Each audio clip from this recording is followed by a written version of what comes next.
Então, vou começar a gravar. Bom dia, nono ano. Minha gente, vou até fazer um print dessa tela para mostrar os alunos que estavam na aula. Onde é que está o povo? Já viajou hoje, foi? Tinha Vitória, mais alunos nas outras aulas? Não tinha. Na de português tinha mais gente. A de português é o quê? A primeira? É. Ah, na de Foi, só história. teve a de português, história não teve. História Joana não. Artes não teve porque ela achou que era a última, porque mudou os horários, né? Será que eu tô no horário certo? Tá. Tô. Ele disse que ia pegar outro horário. Ah, tá certo. Estranho. É, esse negócio de ficar mudando o horário toda semana dá um nó na cabeça da gente. Ainda bem que os meus não, aparentemente não mudaram. E eu fui Interessante seguindo. porque ficou mudando A de primeira questão de química horário. eu não fiz por equação do primeiro grau.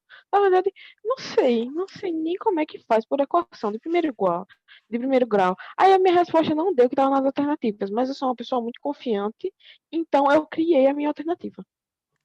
Em física e química, isso é totalmente aceitável, tá?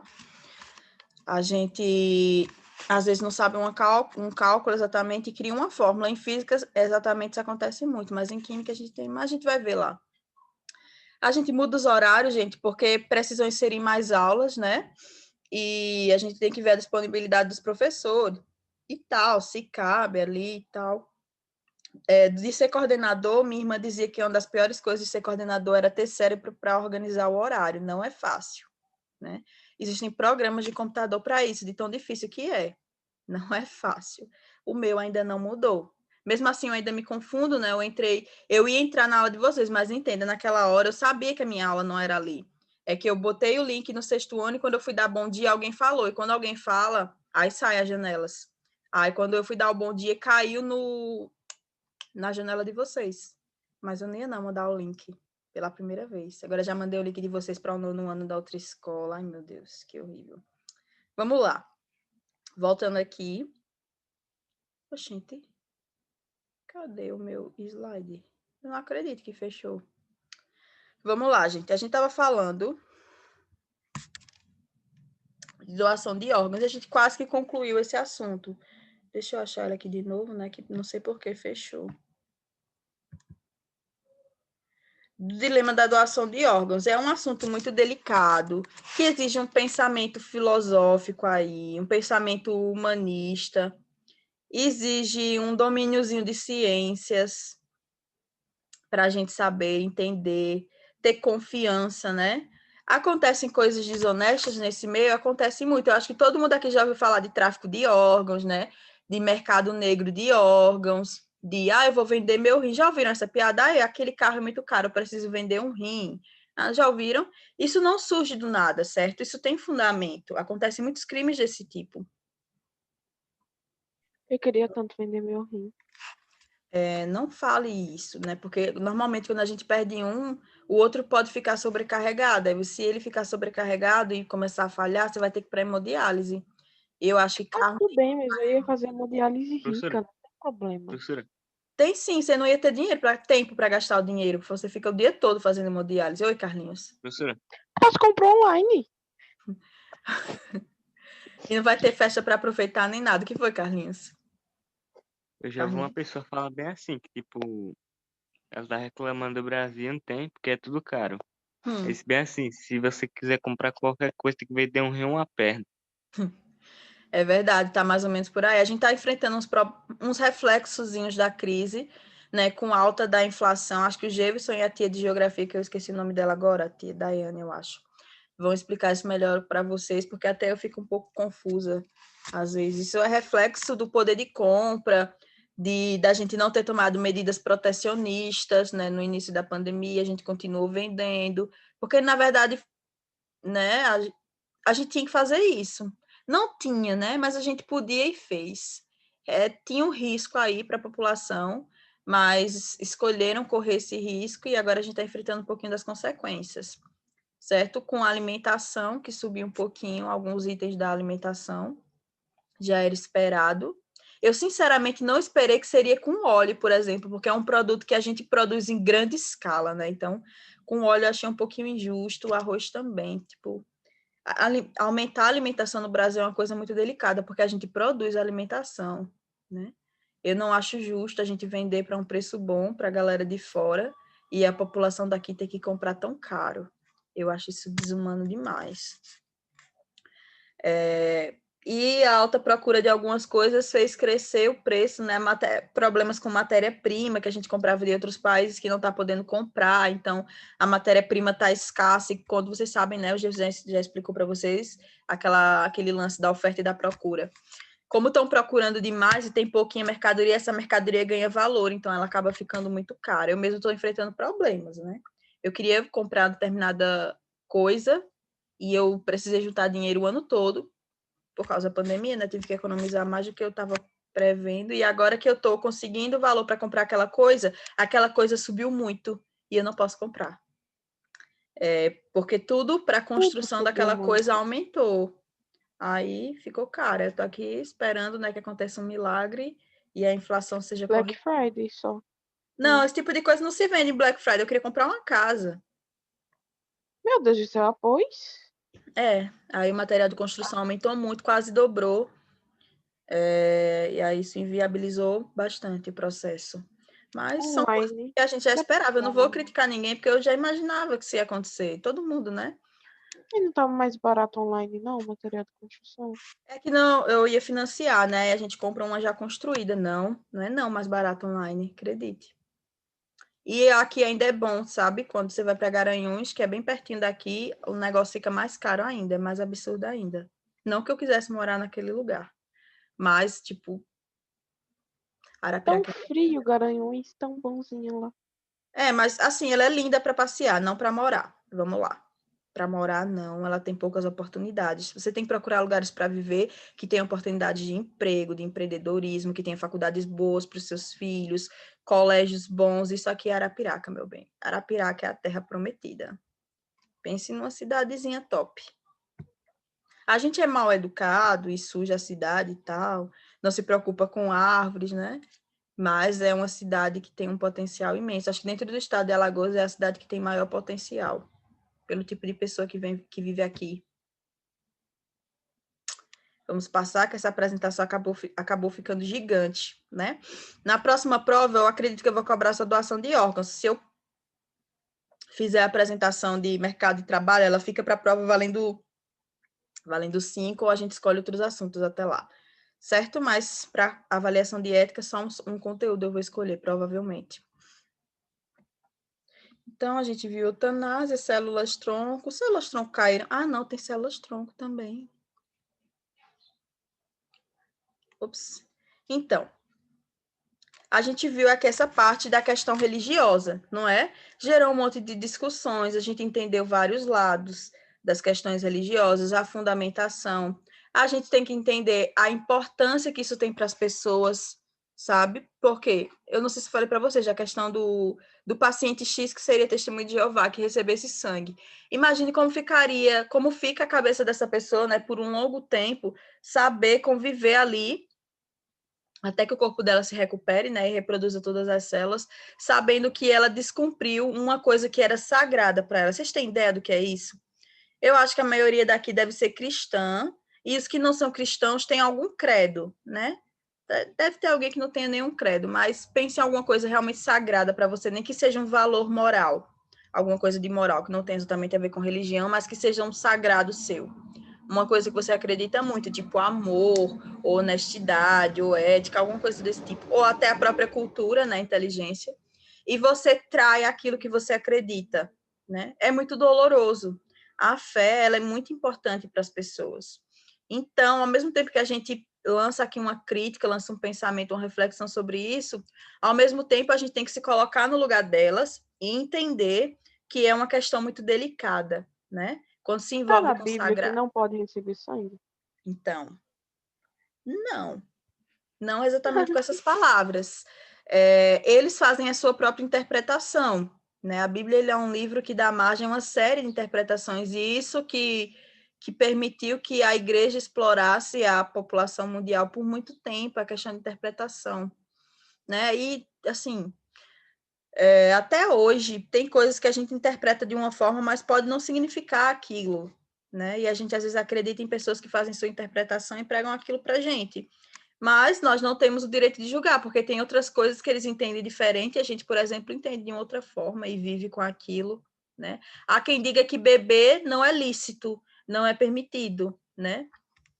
Mas outros dizem que a parte da Bíblia que fala dessa questão do álcool, ela fala assim, que você não pode se embriagar no vinho que a contém. Daí eles entendem assim, que você não pode beber a ponto de começar uma discussão. Tipo, ficar bebão mesmo. Mas você pode beber para comemorar as coisas.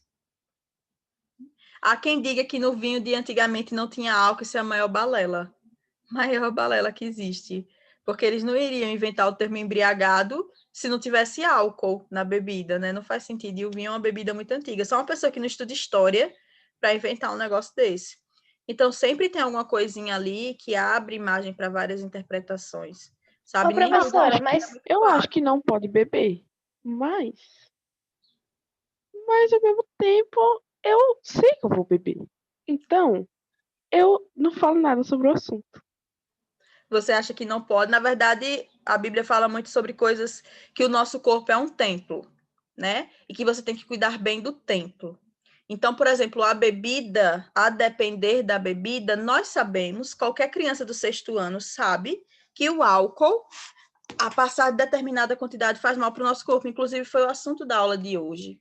Né? A gente está falando do sistema excretor, e a gente estava falando dos efeitos do álcool em vários sistemas do nosso corpo. Danifica o fígado, atrapalha o DH, ADH, né, causa desidratação extrema, gera ressaca, atrapalha o ciclo de Krebs e tal, e tal, e tal. É como se o nosso corpo, ele de fato não tivesse sido feito para um nível de intoxicação espontânea tão grande, tá? As reações que a gente tem indicam que não era para a gente beber. É muito diferente eu tomar uma taça de vinho, o vinho tem uma quantidade de álcool muito grande, inclusive acho que é o dobro da cerveja. Mas aí eu tomo uma taça de vinho, eu não me sinto alcoolizada, né? E também não fico querendo tomar a garrafa toda. É diferente de uma bebida mais leve, como a cerveja, que as pessoas tomam e elas não se sentem embriagadas, elas continuam tomando até saturar o corpo. Então, eu acho que... professora, Oi, Camila. e aí as pessoas não dizem que, tipo, se consumir muita uva, meio que aparece álcool no organismo da pessoa? Não, isso É também mais ou não menos faz, Meu isso. Deus, tudo doido esse povo. não faz nenhum sentido. A uva em si, ela tá fresca, né, quando a gente come, e o vinho, ele é gerado da fermentação da uva. A fermentação, ela é um processo que Tem acontece... lógica. Isso, acontece a fermentação quando, na verdade, o organismo já está em decomposição. Então, precisaria de muitas reações químicas. Não comer uva não vai gerar índice de álcool no nosso corpo. Isso não faz nenhum sentido, certo? Só quando a uva entrar em Glória a decomposição. Deus, a uva é minha fruta favorita, não dá. É maravilhosa. Inclusive, podem consumir bastante, que ela faz muito bem para o corpo. Mas não, isso não faz nenhum sentido, não, certo? Precisa de um processo de fermentação para que surja o álcool ali na fruta. E não só com uva, né? Dá para fermentar várias frutas. Né? Então, dá para fazer bebida de várias frutas, não apenas da uva. É um processo químico de fermentação, aí age açúcar, age fungos e uma série de coisas, levedura. Então, podem beber tranquilos. É por isso que a gente precisa estudar bastante, né, gente? Não só ler a Bíblia, mas comparar a Bíblia com a ciência para ver o que faz sentido, não só acreditar no que as pessoas falam, né? Você pode acreditar sim, mas é bom que você pesquise, né? Por via das dúvidas. E Professora, a taurina usada em energético, ela é criada artificialmente, né? Em laboratório, né? eu acredito que sim. Eu não conheço, sabe, eu nunca tive curiosidade de pesquisar sobre isso e nunca foi um assunto que veio para nenhum conteúdo que eu precisei. E eu sou contra energéticos, assim, eu tomava na faculdade, mas eu sou contra e não Eu indico a tomando um ninguém. Monster todo dia. Especialmente na idade de vocês, é muito perigoso e o nível de açúcar é muito alto, Vitória, não é Eu nada só tomei uma saudável. vez na vida e eu nem lembro quantos anos eu tinha. O nível de açúcar é muito alto, gente, e pode fazer muito mal. Se você tiver algum problema cardíaco que você não conhece, pode até ser o momento deles surgirem. E adolescente já é agitado por natureza, não é bom vocês ficarem consumindo energético, certo? Faz um pouco de mal. A não ser que você pratique exercício físico em grande escala, para tentar queimar aquilo ali. Mas se você não pratica, você bebe só porque você gosta do sabor, é melhor separar, né? Pode ser pior que o álcool. Inclusive, vai ser quebrado lá no mesmo organismo, né? Essa aula não era sobre doação de órgãos, né? Inclusive, quem bebe, né, não pode receber determinados órgãos. Eu falei isso para vocês. Mas quem bebe muito, né? Se você, por exemplo, está na fila para o transplante de fígado, aí você tem que parar de beber por um determinado tempo.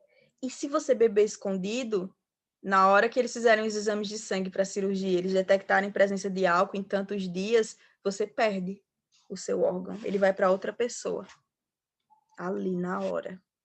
Eles não querem desperdiçar um órgão com uma pessoa que é alcoólatra e que vai beber de novo e estragar aquele órgão que poderia salvar a vida de alguém que teve problema no fígado por uma doença normal, por uma doença que ela nasceu com ela, por exemplo. Então, eles escolhem, a ética entra aí, ela é bem rígida nesse momento, né? Para receber órgãos, existe uma série de protocolos muito rígidos que o paciente tem que concordar e tem que cumprir para receber o órgão, porque ele está ali recebendo uma nova chance. Vocês têm ideia do que é você realizar uma cirurgia que vai te dar uma nova chance, né? Então, óbvio que vai ter um preço ali para você pagar. Nesse caso, o mínimo que eles esperam de você é que você cuide bem do corpo, né? Cuide bem dessa nova vida que você está recebendo. Quando é uma pessoa que tem uma doença que nasceu com ela, né, congênita, tudo bem. Agora, quando é uma pessoa que a doença foi desenvolvida por irresponsabilidade, aí o tratamento é bem diferente. Eu tenho até um professor que ele era um professor inclusive de ética. Ele era até bem rígido com essa história. Ele era muito, sabe? Ele dizia, sabe por que todo mundo luta para curar o câncer, mas a cura da AIDS, ela segue a passos bem pequenininhos, mesmo sendo mais fácil? Aí eu já respondia logo, né? Já tinha minha cabeça científica. Ah, porque a indústria farmacêutica lucra com o remédio da AIDS. Aí ele, sim, mas a indústria farmacêutica também lucra com o remédio do câncer. Aí eu já me calei. Ele não é só por isso, né? É porque o câncer ele é uma doença que o paciente não procurou, ela surgiu, né, por fatores genéticos, por exposição, né, por alimentação, uma série de fatores que a gente hoje sabe que conduzem ao câncer. O paciente não escolheu, né? Ele foi escolhido por aquela doença. Já a AIDS, não. A maioria das vezes você é contaminado por AIDS porque teve uma vida sexual promíscua e não se preocupou em se cuidar, ou muitas vezes, tá, gente? Eu não estou dizendo todas as vezes, estou falando de muitas vezes. Ou porque usava drogas, né, injetáveis em grupo e compartilhava seringas com os colegas, e por aí vai. Fazia tatuagens sem se preocupar se o estúdio era limpo, organizado. Então, a indústria, ela trata como se a AIDS fosse uma consequência da irresponsabilidade da pessoa. Então, em prioridade de salvar vidas, eles preferem priorizar as pessoas com câncer que não escolheram aquilo. Ele falava isso, ele levantava essas discussões, e a gente ficava chocado que a gente nunca para pensar sobre isso, até que alguém mostre para a gente algumas coisas, né? Tem até uma página no Instagram, Quebrando o Tabu, ela é bem famosa, ela lança um monte de coisas assim, que a gente nunca para pensar. Meu Deus, eu odeio essa página. Né? Às vezes ela é boa e às vezes ela é bem bizarra, assim, então... Não gosto de militantes twitteiros. Ai, militar no Twitter. Eu detesto Twitter, né? Eu não consigo excluir minha conta. Detesto. Não lembro das Eu já mensagens. achei. Eu sei que vocês acharam, vocês não prestam. Então, a gente viu aquilo, né? Deixa eu ver. Religião. A gente tem diagnóstico, né? Dilemas na questão dos órgãos. Então, a gente falou aqui de problemas éticos dos próprios pacientes, né? Escolhas que eles têm que fazer, ou escolhas que eles fizeram que podem atrapalhar no processo de recebimento do órgão. Nesse caso aqui já não é mais a doação, era o recebimento. Aí, voltando aqui para a questão de doação, o que faz com que os parentes ou as próprias pessoas não queiram doar os órgãos, certo? Diagnóstico. Muitas pessoas, elas não entendem de diagnóstico, elas não entendem do mínimo. Tudo bem que ninguém é obrigado a entender de medicina, afinal, a maioria de nós não é médico. Mas quando você tem uma noção básica de corpo humano, é um assunto que te interessa, entender o que o médico está falando fica mais fácil. Por exemplo, morte cerebral. A morte cerebral, gente, ela é diferente de coma, ela é diferente de estado vegetativo, né? Coma, o paciente pode voltar sim, ainda há atividade cerebral, mesmo que muito baixa. Estado vegetativo também, o paciente pode voltar. Há atividade cerebral, mesmo que muito baixa. Mas morte cerebral, não, gente. Na morte cerebral não há atividade cerebral. Então, se não há atividade cerebral, em algumas horas, todo o corpo irá parar. Mas tem pacientes que não aceitam isso. Eles sempre acham, não, tem casos de pessoas que voltam, tem casos de pessoas que voltam. Não tem casos de pessoas que voltam da Sempre, morte cerebral. Tem sempre. casos de pessoas que voltam do coma, do estado vegetativo, que Voltam tem do aquela coma porque doença, né? Que geral, parece uma morte. Oi? voltam do coma. Calma, você, quando o cérebro entra em coma, é porque ele sofreu um dano muito alto, né? Isso. Aí, tipo, se você volta, sei lá, depois de 20 anos, se a pessoa volta do coma, é porque aos 20 anos o cérebro foi se curando, né? Se curando, exatamente. Ele levou 20 anos para reparar todos os danos. Quase não acontece, né? Mas acontece. Para reparar todos os danos que ele sofreu. O coma é um estado de proteção, né? Quando volta é porque a pessoa conseguiu se recuperar, mas esse paciente, quando acorda, ele está extremamente debilitado, né? Ele perdeu massa muscular, ele perdeu força dos nervos, ele pode ter perdido a habilidade de falar, né? A pessoa que volta do coma, ela não volta linda, maravilhosa, rejuvenescida, como a gente vê nos filmes e tal. Não é assim, né? É muito doloroso o processo de volta. Aí tem fisioterapia, tem tudo para que ela volte a ter uma vida relativamente normal. Gente, ficar coronavírus, por exemplo, as pessoas que pegaram, ficavam 15 dias de cama, os que tinham casos mais graves, né? Quando eles saíam do estado de cama, eles já tinham perdido muita massa muscular, estavam levemente debilitados, e foi só 15 dias, né? Imagine 20 anos, como a Vitória Os caras não falou. se alimentavam, não. Hã? Os caras não se alimentavam, não, é? Se alimentava, eu fiquei doente, eu não fui diagnosticado com Covid, né? Foi uma virose muito forte, mas eu perdi massa muscular consideravelmente, né? Meus braços ficaram amolecidos, perdi bastante massa muscular, minha coluna ficou dolorida. E eu podia me mexer e tal, mas como a gente fica isolado, né? Só tem o espaço de um quarto, né? Um quarto o quê? De 9 metros quadrados. Nem isso, eu acho. Aí você acaba perdendo massa muscular, do coma também. É diferente de você ter uma gripe ou uma dor de dente, que você pode estar se movimentando pela casa, mantendo o ritmo de massa muscular, de ficar trancado num quarto, sem poder se levantar da cama. Aí mesmo que a gente coma, porque tem gente que perdeu o paladar, né, mas conseguia comer.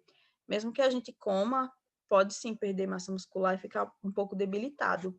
A dengue também, a dengue ela é destruidora, né? Seja um paciente com dengue, eu perdi 10 quilos em 5 dias quando eu contraí dengue. Foi bizarro, né? Eu tinha ossos assim, perdi toda essa gordura da bochecha, era assustador. Quando eu me via no espelho, eu tinha vontade de chorar, e foi muito rápido. Na dengue não era nem porque eu tinha que ficar isolada, a dengue é porque ninguém conseguia se levantar mesmo, né? Então, são doenças e situações, né? Então, muita gente não entende o diagnóstico e não libera os órgãos do paciente, fica esperando ele voltar. E nisso de esperar voltar, né? Acabam que o corpo e os órgãos morrem e não foram retirados, então são todos desperdiçados. E os médicos não podem tomar a força, é preciso que autorize, porque nós temos direito sobre o nosso corpo e os nossos parentes também. Não é assim de, fulano vai matar. Minha mãe tinha essa história. Quando a pessoa está morrendo, eles já terminam logo de matar para pegar os órgãos. Se você for doadora de órgão, eles vão matar você antes para pegar os órgãos. Não é assim. Primeiro que os órgãos têm que ser tirados com o paciente relativamente vivo ainda, né? E segundo, tem uma série de exames, né? E a morte cerebral é uma coisa muito rara de acontecer. Morte cerebral é muito rara. Existem morte cerebral de alguns acidentes, né? E de algum problema de aneurisma, como foi o caso do meu primo. Mas é um processo muito raro de se acontecer. E normalmente a gente morre, quem morre primeiro é o coração. Então, quando o coração morre, nada mais presta. E existem doação de órgãos de pessoas que doam mesmo por vontade. Normalmente é para parente, né? Eu vou doar um rim para o meu parente, eu vou doar o meu fígado para o meu primo. E assim vai. Eu vou doar para o meu namorado. Teve um caso na internet de uma mulher que doou o rim para o namorado, ele traiu ela. Aí ela queria o rim de volta. Ai, meu Deus, é cada coisa que vê na internet. Isso é impossível, né? Uma vez que você doa um órgão, Teve você um não caso pode desse em pegar de Grey's volta. Anatomy. Acho que em Na Grey's verdade, Anatomy... mas foi diferente, porque ele traía a namorada dele com uma menina. A menina doou o rim dela. Aí no final ele escolheu a namorada. Aí a amante ficou doida querendo pegar o rim. Eu já vi também de uma funcionária que doou o rim para a patroa e a patroa demitiu a funcionária. Também, eu acho que a funcionária Meu quis o Deus rim do de céu. volta. A funcionária quis o rim de volta. Acontece isso, mas é claro, é óbvio que é impossível você tomar de volta. Você assina uma série de documentos e aquilo ali agora é um apêndice de outra pessoa, né?